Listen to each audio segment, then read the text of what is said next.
Hi friends, હું છું ભાવેશને આજે આપણે કટોરીવાળો બ્લાઉઝ કઈ રીતે કટિંગ થાય 32ની સાઇઝ છે આ ને આપણે એકદમ પરફેક્ટ રીતે કટોરી કાઢી છે. સાઈડના પડખા કઈ રીતે કઢાય ને માપના બ્લાઉઝ ઉપરથી આપણે આ બ્લાઉઝ કટિંગ કર્યો છે. એકદમ સહેલી રીતે ને સરળ રીતે તે કઈ રીતે કટિંગ થાય તે આપણે સીવણ ક્લાસમાં શીખીએ. ભાવેશ લેડીઝ ટેલર યુટ્યુબ પર તમે સર્ચ કરશો સીવણ ક્લાસનું ગમે તે કામ આપણી ચેનલ પર મળી જશે. બ્લાઉઝ, ડ્રેસ, ઠેલા ઠેલી જે પણ શીખવું હશે.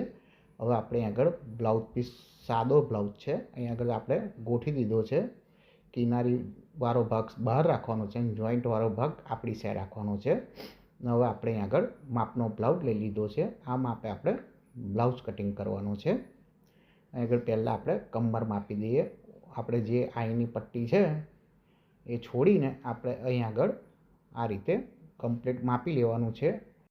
26.5 કમર છે, એનું અડધું કરી દેવાનું.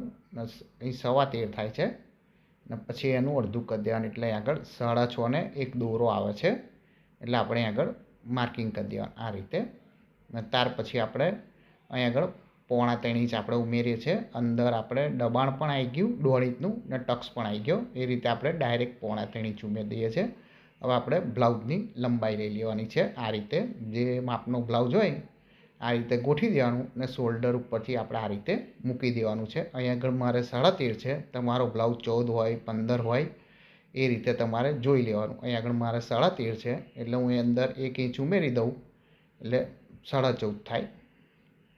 અહીં આગળ તમારે જે 14 હોય 15 હોય એ રીતે તમારે અંદર 1 ઇંચ ઉમેરી દેવાનું, એ રીતે તમારે કરી દેવાનું છે.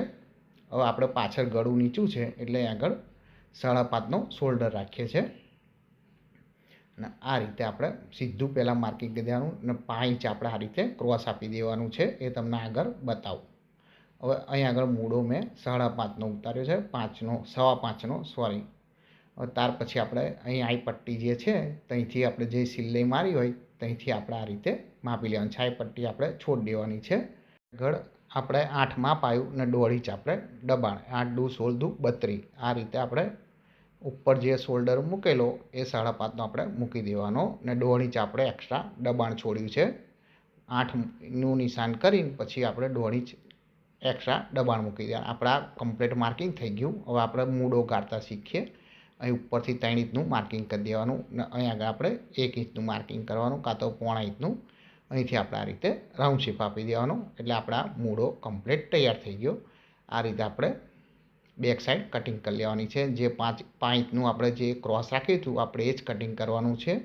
એનાથી તમારે શોલ્ડર ઉતારવાનો 80% પ્રોબ્લેમ ઘટી જશે. એ રીતે તમારે આગળનો શોલ્ડર ક્રોસમાં કટિંગ કરવાનું છે. ને ચેનલ ઉપર નવા આવ્યા હોય તો ચેનલ સબસ્ક્રાઈબ કરી દેજો. ગુજરાતીમાં આપણે સીવણ ક્લાસના વિડીયો લાવતા રહીએ છીએ. આપણી ચેનલ ઉપર દરેક જાતના વિડીયો મળતા રહેશે. આપણા પરફેક્ટ બેક સાઈડ કપાઈ ગઈ. હવે આપણે આગળ 2.5નું નિશાન કરી દેવાનું ને ત્યાર પછી આપણે આગળ ચેકો મારી દઈએ એટલે આપણે સામેની સાઈડ ડ્રોઈંગ કરવાનું છે, એટલે આપણને ગળું કમ્પ્લીટ મળી જાય. એટલા માટે હવે આપણે માપનો બ્લાઉઝ સાઈડ ઉપર મૂકીએ. હમણાં હવે આપણે અહીં આગળ કિનારીવાળો ભાગની સાઈડ સામેની સાઈડ આ રીતે ગોઠવી દેવાનું છે અને જે પાકી કિનારી છે એ આપણે બહાર રાખવાની છે. અહીં આગળ આપણે કમ્પ્લીટ જે બેક સાઈડનું છે ડ્રોઈંગ આપણે એ ડ્રોઈંગ દોરી દેવાનું છે. આગળ આપણે 2.5 ઇંચ રાખેલું એ માર્કિંગ કરી દેવાનું. અહીં આગળ આપણે સાઈડ ઉપરનું પડખું ને નીચેની સાઈડ પણ આપણે આ રીતે માર્કિંગ કરી દેવાનું છે. અહીં આગળ આપણે જે આગળ કિનારી પાકી છોડી છે બ્લાઉઝ પીસમાં જે કિનારી આવે છે એ આપણે છોડી દેવાની. આ રીતે આપણે છોડી દીધી તો અહીંયા પણ માર્કિંગ કરી દેવાનું એટલે આપણે આ કમ્પ્લીટ બેક સાઈડનું માર્કિંગ કરી દેવાનું. અહીં આગળ પહેલું આપણે 0.5 ઇંચનું આ રીતે ગારણ આપી દેવાનું છે. આગળનો ભાગ છે એટલે 0.5 ઇંચ આપણે ગારણ આપી દેવાનું છે આ રીતે. હવે ત્યાર પછી આપણે અહીં આગળ નીચે 0.5 ઇંચ ઉમેરવાનું છે. કેટલું? 0.5 ઇંચ આપણે નીચે ઉમેરવાનું. 1 ઇંચ ઉમેરશો તો પણ ચાલશે. અહીં મેં 0.5 ઇંચ ઉમેર્યું છે. આ રીતે 0.5 ઇંચ ઉમેરી દેવાનું, એ તમને આગળ ખબર પડી જશે કે મેં 0.5 ઇંચ ઉમેરાયું.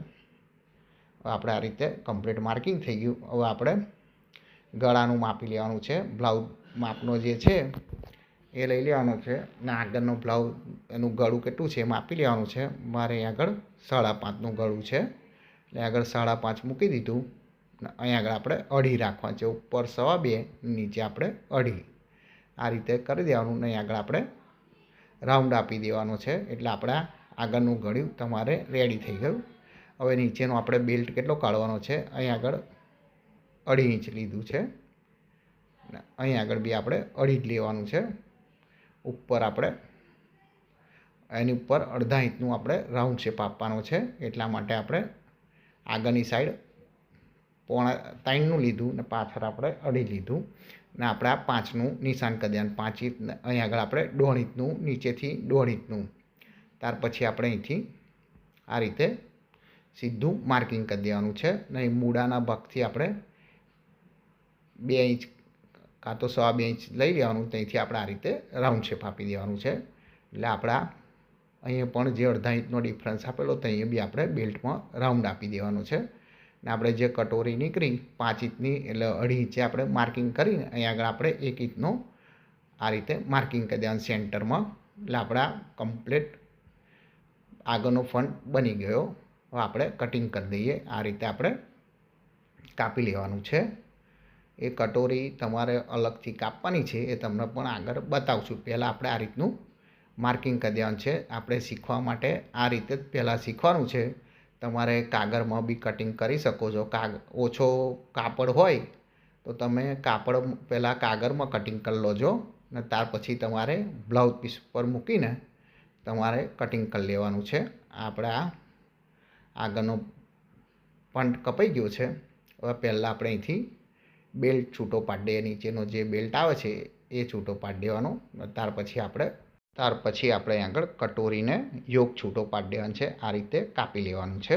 એટલે આપણા આગળનો ભાગ પણ રેડી થઈ ગયો. આ રીતે તમારે કાપી લેવાનું છે. હવે આપણે અહીંથી સાઈડ ઉપરથી કટોરી કાપી લઈએ છીએ. જે અહીં વધ્યો હોય ભાગ ત્યાં આગળ આપણે આ રીતે મૂકી દેવાનું છે. કટોરીનું અહીં આગળ આ રીતે મૂકી દેવાનું. કમ્પ્લીટ એના માપે જ મૂકી દેવાનું છે. ને ત્યાર પછી આપણે જે અહીં આગળ માર્કિંગ છે ત્યાં આગળ 2.5 ઇંચ રાખવાનું છે. નીચે હવે આપણે જે સેન્ટરનું 1 ઇંચનું કરેલું આપણે ઉપર માર્કિંગ ત્યાં આગળથી 2.5 ઇંચ મૂકી દેવાનું છે. આ રીતે સીધું માર્કિંગ કરી દેવાનું. અહીં આગળ આપણે 0.5 ઇંચ ને આગળ પણ આપણે 0.5 ઇંચ રાખવાનું છે ને પાછળ બી આપણે 0.5 ઇંચ. પછી ત્યાંથી આપણે આ રીતે માર્કિંગ કરી દેવાનું છે. અહીંથી આ રીતે તમારે ડ્રોઈંગ જોઈન્ટ કરી દેવાનું છે. ત્યાર પછી આપણે અહીંથી 1/2 ઇંચ ઉપર લઈને આપણે આ રીતે પહેલાં ડોટ કરીને માર્કિંગ કરી દેવાનું. અને ત્યાર પછી અહીંથી આ રીતે રાઉન્ડ શેપમાં માર્કિંગ કરી દેવાનું છે. અને આગળની સાઈડ થોડુંક વધારે રાખવાનું, 1/2 ઇંચ જેટલું. આ રીતે આપણે પછી જોઈન્ટ કરી દેવાનું માર્કિંગ. અહીંથી આપણે આ રીતે જોઈન્ટ કરી દઈએ એટલે આપણા પરફેક્ટ કટોરી બની ગઈ. એકદમ ઇઝી છે. આ રીતે જ તમારે બની જશે. અહીં આગળ તમારે થોડો રાઉન્ડ આપવો હોય તો રાઉન્ડ પણ આપી શકો છો. હું રાઉન્ડમાં કટિંગ કરું છું એટલે હું એ સીધું જે માર્કિંગ કર્યું એ પ્રમાણે નહીં કાપતો. નીચેની સાઈડ થોડો રાઉન્ડ રાખું છું ને અહીં આગળ આપણે રાઉન્ડ શેપમાં કટિંગ કરી દે. અને વિડીયો પસંદ આવ્યો હોય તો લાઈક કરી દેજો.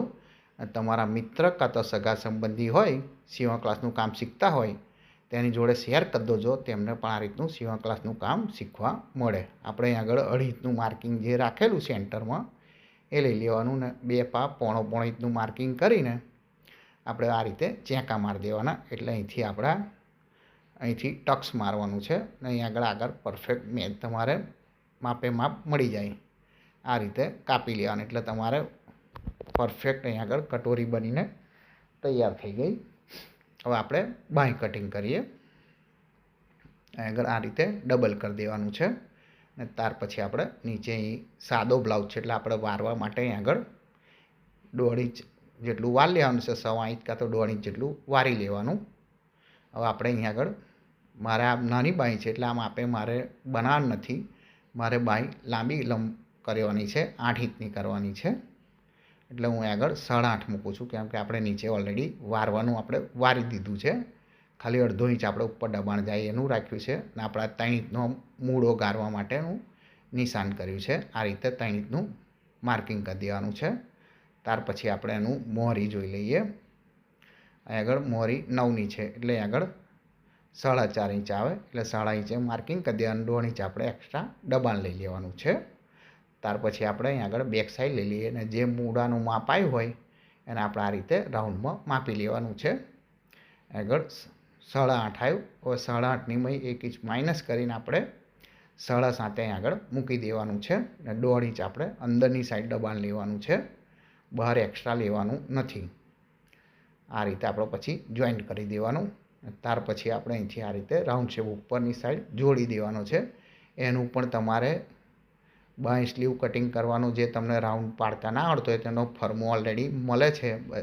તમે જ્યાંથી સીવવાનું મટીરિયલ લાવતા હોય ત્યાં આગળ સ્લીવ કટિંગનો ફર્મો મળે છે, ત્યાંથી લઈ લેવાનો. આ રીતે એકદમ ઇઝી રીતે મારું સ્ટેપ જોઈને તમે કટિંગ કરશો તો આ રીતે એકદમ ઇઝી કટિંગ થઈ જશે. હવે આપણે આગળનો ખાડો કાપવાનો છે. અહીંથી 1.5 ઇંચનું નિશાન કરી દેવાનું. ત્યાર પછી અહીંથી આપણે આ રીતે રાઉન્ડ આપી દેવાનું. એટલે આપણે આ રીતે ખાડો કટિંગ થઈ જશે. આપણે ખાડાવાળો અને ટેકરાવાળો ભાગ રેડી થઈ ગયો. ખાડાવાળો ભાગ આગળ આવે અને ટેકરાવાળો ભાગ પાછળ આવે. આપણે કટોરી પણ રેડી થઈ ગઈ. હવે આપણે આગળ બેક સાઈડમાં અહીં 6.5 છે, 6.5 દોરો એટલે આપણે બેલ્ટ છે એની મય 6.5 દોરો માર્કિંગ કરીને એની મય 2 ઇંચ ઉમેરી દેવાનું. અને બીજું જે વધ્યું એ આપણે સેજ આપણે વધારે હોય કાપી લેવાનું છે, એટલે એના માપ તમારે આવી જશે. અહીં આગળ ટક્સ આવશે એટલે આગળનો ભાગ ને પાછળનો ભાગ તમારે આવી જશે. અહીં કટોરીની મય બી ટક્સ આવી જશે એટલે તમારે બેલ્ટ પરફેક્ટ બેસી જશે. આ રીતે તમારે કટોરીવાળો બ્લાઉઝ કમ્પ્લીટ બનીને તૈયાર થઈ જશે. આ રીતે તમારે જોઈ લો, કટોરી મેં ટક્સ મારી દીધો. આ રીતે તમારે બેલ્ટ અહીં આગળ બેસાડશો એટલે પરફેક્ટ બેસી જશે. આપણે બેલ્ટના પ્રમાણે જ આમાં હેડવાનું છે એટલે તમારે પરફેક્ટ બ્લાઉઝ બની જશે. હવે આપણે બેક સાઈડમાં જે ગળું છે એ ગળું કટિંગ કરતાં શીખીએ. અહીં આગળ જે આનું બ્લાઉઝ પીસનું માપ છે એ માપે નીચે સિલાઈ જેટલું છોડી દેવાનું, ઉપર સિલાઈ જેટલું છોડી દેવાનું. એના માપ અહીં આગળ કરી દેવાનું છે આ રીતે. અને ત્યાર પછી નીચે 2.5 ઇંચ લેવાનું છે અને ઉપર ઓલરેડી આપણે 2.25 ઇંચ લીધેલું જ છે. ત્યાંથી આપણે આ રીતે માર્કિંગ કરી દેવાનું, ચોરસ અહીંથી આ રીતે રાઉન્ડ શેપ આપી દેવાનો છે. એટલે અહીંથી આપણે પછી આ રીતે કટિંગ કરી દેવાનું. એટલે તમારે બેક સાઈડનું ગળું પણ કટિંગ થઈ ગયું. આ રીતે આપણે કાપી લેવાનું છે. બન્યા પછી આ રીતે રાઉન્ડ પડશે. અને સાદો બ્લાઉઝ કઈ રીતે બનાવાય તે પણ શીખવું હોય તો કોમેન્ટ કરજો, તેની તમને લિંક મોકલી આપીશ. આ રીતે આપણે બ્લાઉઝ એકદમ હેલી રીતે કટિંગ થઈને તૈયાર થઈ ગયો. વિડીયો પસંદ આવ્યો હોય તો લાઈક કરી દેજો. તમારા મિત્ર કરતાં સગા સંબંધી જોડે શેર કરી દેજો. પરફેક્ટ આપણે એકદમ ઇઝી રીતે તમને થિયરી બતાવી છે. આ રીતે તમે અહીં આગળ વારી શકો છો. અહીં આગળ એક નવા વિડીયો સાથે મળીશું. Thank you for watching.